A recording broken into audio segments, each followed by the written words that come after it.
13.75 billion years ago, the universe began. Why, we don't know.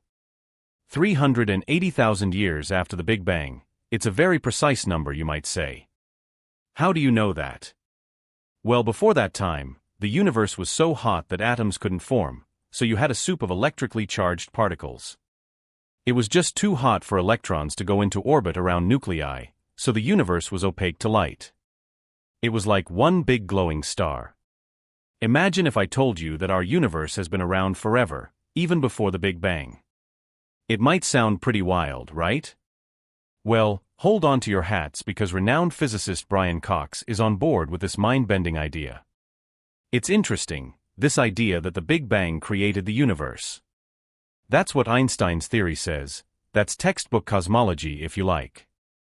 But the current textbook picture is there was a phase in the universe's life before the Big Bang. If you define the Big Bang as the hot dense phase from which the universe appeared, sort of burst forth 13.8 billion years ago, that phase is called inflation. So what we think happened is that before that, the universe was accelerating exponentially fast. It means it was doubling and doubling and doubling in size, and the numbers are ridiculous. We think that if you started with a universe that was smaller than a single atom, then it would be bigger by a long way than the whole observable universe, 350 billion galaxies in it, in less than a millionths of a second.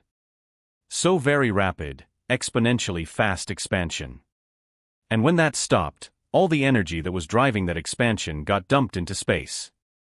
It heated it up. It produced the particles of matter out of which we're made and all the things that we see out there in the sky. And that's what we see as the Big Bang.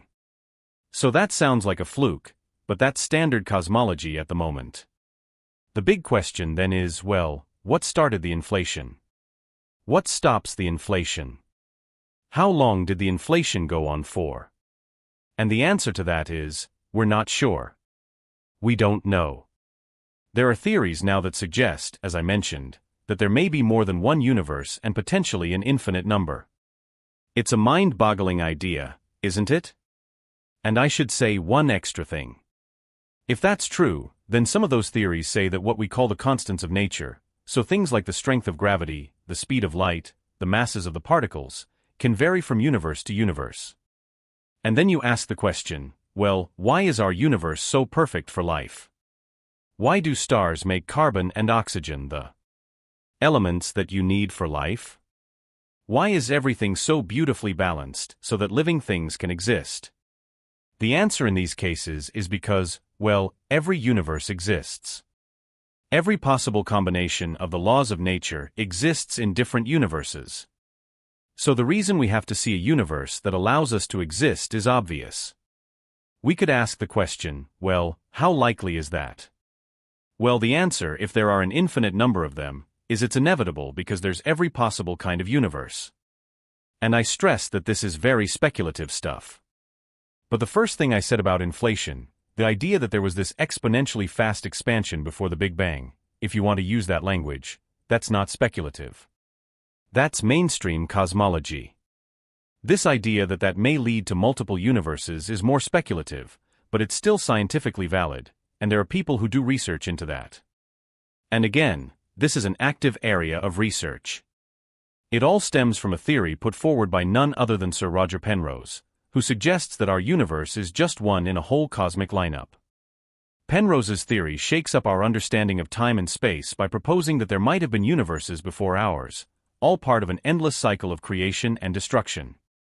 Picture it, countless universes popping into existence over unimaginable stretches of time. It's not about infinity with no beginning or end, but rather a series of beginnings and endings. So what does this mean for our grasp of reality? Could it be that time itself doesn't have a beginning or end? It's a mind-bending notion, but one that's worth exploring. So let's dive in and see where this rabbit hole leads. In scientific circles, Sir Roger Penrose is esteemed as a brilliant mind with a reputation in the UK comparable to that of the late astrophysics luminary Stephen Hawking. Penrose holds a Nobel Prize and was knighted by the British Queen for his scientific achievements. One of his most controversial theories is conformal cyclic cosmology, which suggests that our universe may have originated from a previous one. This theory challenges conventional notions of time and space. Recently, the James Webb Telescope provided new support for CCC with discoveries that contradict traditional cosmology. Let's delve into the surprises revealed by the James Webb Telescope and what they imply for Roger Penrose's CCC cosmology. Alongside the 16 galaxies that existed so early in the universe that they must precede the Big Bang, 6 black holes also emerged, exhibiting similar characteristics. Just a few 100 million years post-Big Bang, these colossal entities already surpassed 1 billion solar masses. Then a scientific revelation shattered existing explanations. The discovery challenges previous notions about the Big Bang's timeline. While not as ancient as other findings by James Webb, this galaxy, nearly identical to the Milky Way, raises questions about established theories. Although galactic resemblances are not uncommon, it took billions of years for our Milky Way to evolve into a fully formed spiral galaxy.